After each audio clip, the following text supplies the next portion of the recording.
Hello learners, we are now reached the 37th lecture for this course on International Investment Law and the Environment. In this video, we will be looking at, in this week particularly, we will be looking at Crystalex versus Venezuela case, and in the first video, I will be explaining the factual circumstances of this case. So the case is filed by Crystalex, a Canadian corporation, against Venezuela, and the subject matter of this case related to a gold mine that was situated in an area called Las Cristinas in Guayana region of Venezuela, and it is believed that Las Cristinas is one of the largest unexplored gold mine concessions, and it is divided into 4 concessions.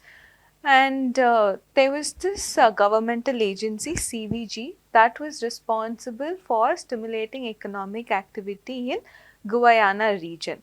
Now, Las Cristinas was initially granted to Miss D. Lemon for a period of 25 years, but there was no exploration or no exploitation of gold by Miss D. Lemon. So that sort of encouraged illegal miners to carry on their illegal activities, which had a very adverse effect with regard to deforestation and also pollution in that region. So eventually the mine was taken back by the state, and then there was a presidential decree that was passed through which the Ministry of Mines empowered CVG to enter into contracts with third parties to undertake the exploration activities in the region, gold exploration activities in the region. So this is the premise in which the very basic facts of this case. Now CVG entered into contract with a Canadian company called Placer Dome, and then Placer Dome and CVG decides to establish a local company, Minca. So Minca was 30% owned by CVG and 70% owned by Placer Dome. So then Minca obtained all necessary permits for exploitation of the coal mine, but it still didn't commence the exploitation process. So now what happened was Placer Dome sold its shares in Minca to another Canadian company. This was not recognized by Ministry of Mines as well as CVG, and therefore they had to terminate the contract with Minca. Otherwise, Minca had taken all necessary permits and all of that. So that this is now at this point of time, the president issues another decree, and then an administrative agreement is signed between Ministry of Mines and CVG, and then now CVG, pursuant to this administrative agreement, started meeting with other companies, and one of the companies it met was our investor, that is Crystalex, a Canadian corporation. So with Crystalex, CVG enters into a contract called MOC, Mine Operation Contract, and as per the terms of this contract, certain obligations were put on Crystalex, certain obligations were put on CVG. CVG was supposed to look after the necessary permits. It was CVG's job to get these permits, and Crystalex was supposed to bear the entire project cost, but it was it was entitled to proceeds from the gold production, but it had to pay royalty to CVG, and it had to pay some sort of a tax also to the government. So that was an arrangement as per MOC, and the MOC was signed for a period of 20 years, which can be extended to another 10-year period, which can be further extended to another 10 year. So basically the life of the concession was in total 40 years, right? Now that there is mine operation contract, the next step is, in order to exploit the concession, Crystalex needed a permit called ARN, authorization to affect the natural resources. Crystalex will get ARN provided it has a land occupation permit, it has a feasibility study, it has an approved environmental impact study. Only then, and then it has to pay some bond, only then AARN would be issued. With regard to the first point, land occupation permit, it easily got a land occupation permit, and in subsequent years also it got land occupation permit. With regard to the feasibility study, Crystalex hired a consulting firm, we can call it as SNC, and they were entrusted with the task of preparing the feasibility study, and they prepared it, and it was first submitted to CVG. CVG had some corrections or some suggestions, then Crystalex had to implement those, then it was again submitted to CVG, then CVG submitted that to Ministry of Mines. Ministry of Mines had some sort of suggestions and all of that. In total, this took a process of 2.5 years. So, the first study was submitted in 2003 and final approval came only in March 2006.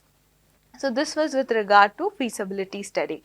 Then with regard to environment impact study, EIS, it was again SNC that prepared EIS as well, and EIS was submitted simultaneously to CVG as well as to Ministry of Environment, and then there was this report also was accompanied by a request to issue AARN. Initially, the Ministry of Environment stated that the EIS underestimates the effect of the project for social, cultural and environmental reasons, right. So, then they asked Crystalex to reformulate the project, and that is what it was doing.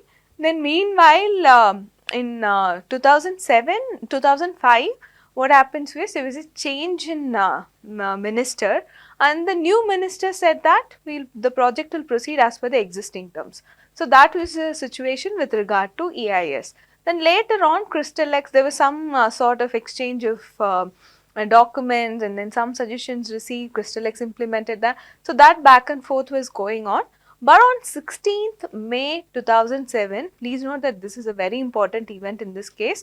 On 16th May 2007, a letter was received from the Vice Minister in Ministry of Environment by the Crystalex, and this letter stated that requested Crystalex to pay the bond, and it also mentioned that once the bond is posted, checked and verified, then when the compliance is evident, then the AARN will be handed over.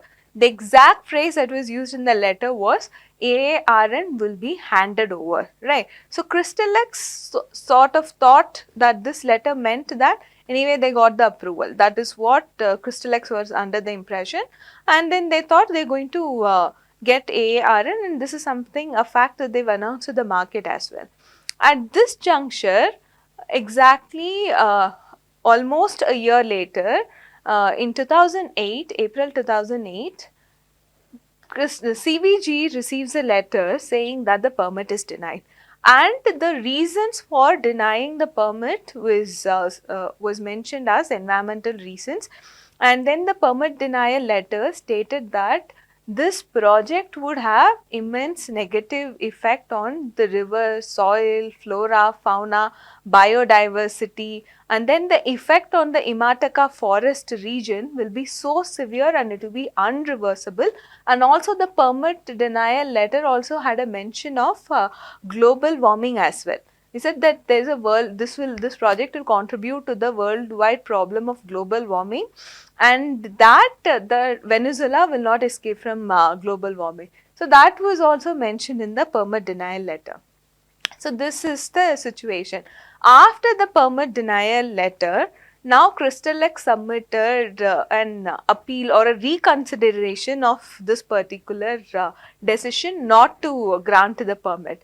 When it submitted that reconsideration request, that was rejected on a technical ground, saying that it was only CVG that can submit. The standing was with CVG, and Crystalex did not have a standing to make that request. Then Crystalex submitted an appeal to the Ministry of Environment, and that was also, there was no decision on that appeal as well. So, this is the sequence of events that had happened.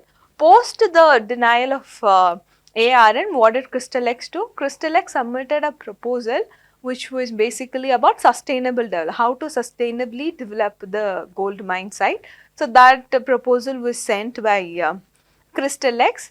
Then we could see that there were public statements made by one Venezuelan official in a radio interview, and even the President Chavez against the Crystal X project. And then the president can be seen saying that Venezuela take back the big mines and all of that.